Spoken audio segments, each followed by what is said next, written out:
33-ാം സാഹിത്യോത്സവിന്റെ നിലവിലാണ് നാം നിലകൊള്ളുന്നത്. ഈ സുന്ദര നിമിഷത്തിൽ നിങ്ങളുടെ മുമ്പിൽ ഞാനൊരു കഥ പറയാൻ ആഗ്രഹിക്കുന്നു. എന്റെ കഥയുടെ പേര് വിസ്മയം തീർത്ത കാരുണ്യം. നിങ്ങളെല്ലാവരും ശ്രദ്ധിച്ച് കേൾക്കണേ. മക്ക നഗരം വിജനമാണ്. മനസ്സിനെ കുളിരണയിക്കുന്ന കാലച്ച. ഓരോ മഴത്തരയും കുതിച്ചു പോകുന്നു. ആ ഒരു പാദസ്പർശം എന്നിലായിരുന്നുവെങ്കിലെന്ന്. ആ കാലൊച്ച മറ്റാരുടേതുമല്ല, ലോകാനുഗ്രഹി തിരുനബിയുടേതായിരുന്നു. മരുഭൂമിയിലൂടെ നടന്നു നീങ്ങുകയാണ് തിരുമേനി. അല്പം കാടുകൾ നിറഞ്ഞ സ്ഥലത്തേക്ക് എത്തിയപ്പോൾ ഒരു ഏങ്ങിക്കരച്ചിലിന്റെ ശബ്ദം.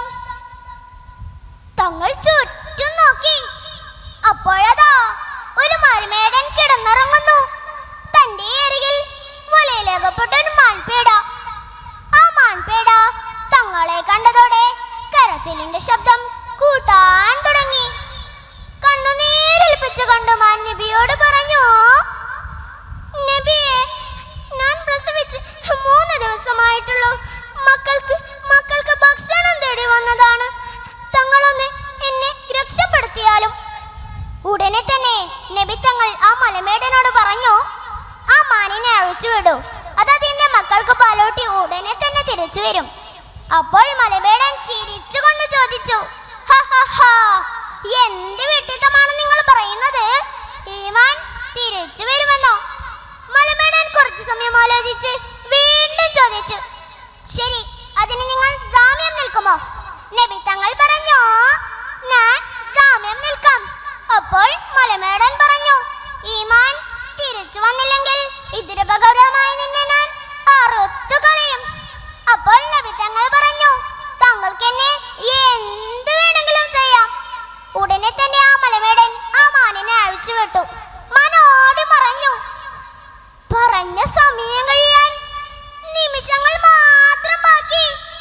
മലമേടന്റെ കട്ടാര പുന്നാരനബി തങ്ങളുടെ കഴുത്തിലേക്ക് നീളുന്നു.